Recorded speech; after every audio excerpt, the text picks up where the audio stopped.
Alright guys, I'm just making this video here because this is some information that was kind of hard for me to find. I had to get on forums and stuff, and there's for whatever reason a lot of BMW stuff is secretive, which is I don't know why, but whatever. So I just wanted to clear something up for people that are maybe trying to rebuild the differential like I was doing. This is an E36 differential and this is an E30 differential.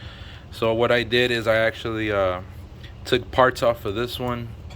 What did I take off of this one? I took the flange from here off, and then I took the hubs that go right here. I took these off of it. So one thing I wanted to explain in the video, because I put the gears are actually out of another differential, so I'm just using this housing and I put these gears in it. I've been put new bearings on it, on the carrier and on the pinion. This is the carrier in here. I put new bearings on it. I wanted to talk about how the preload is set on the carrier. So these go into the side here, right? They go in here, and then your axle shaft goes here. This is the axle shaft. This is the part that slides into the carrier. So how the preload is set on these is there's shims in between this part and the actual housing. And this is the shims here. There's different thicknesses, and you can't mix them up. This is passenger. I put passenger. So this one is actually different than this one. This is the driver side. I put driver. So that's how you set preload. So what you do is I didn't know it was gonna be right or not because these are off of that E30 housing and this is an E36 housing. So what I did is I put the carrier in here with the new bearings. This is before I did this. That you got to do that before you put this in here. If you do this first, then you already messed up.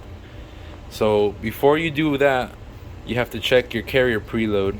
So I put the carrier in here with the carrier and the gear, and then I put these on, and I kept them on the right side as I took them off of the other housing, and I torqued them to spec. It's like 10 foot-pounds and then like 40 degrees, I think. So I did that, and then I checked the carrier preload, the spinning preload.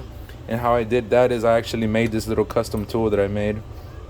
It's just a piece of metal that I welded on a 10mm nut and drilled some holes and got flat washers in these bolts. See, just a piece of metal that I cut to size, and that actually goes on the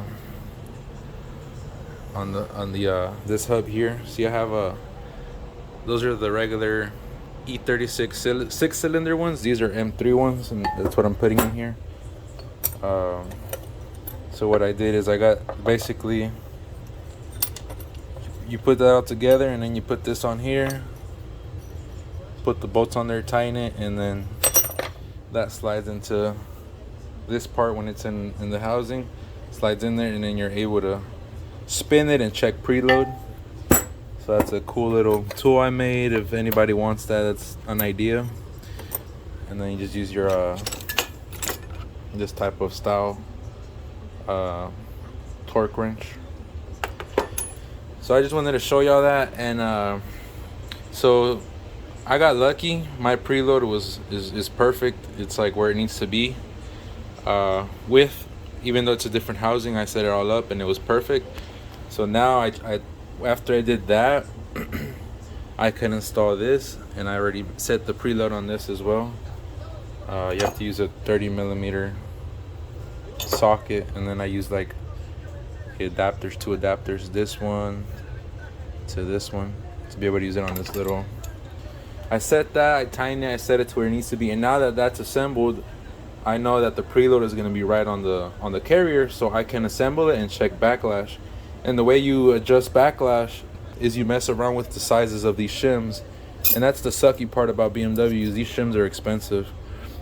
So basically what you do is I measured them, driver, passenger. This is what the driver side is, 1.94 millimeters. Passenger side is 1.43 millimeters.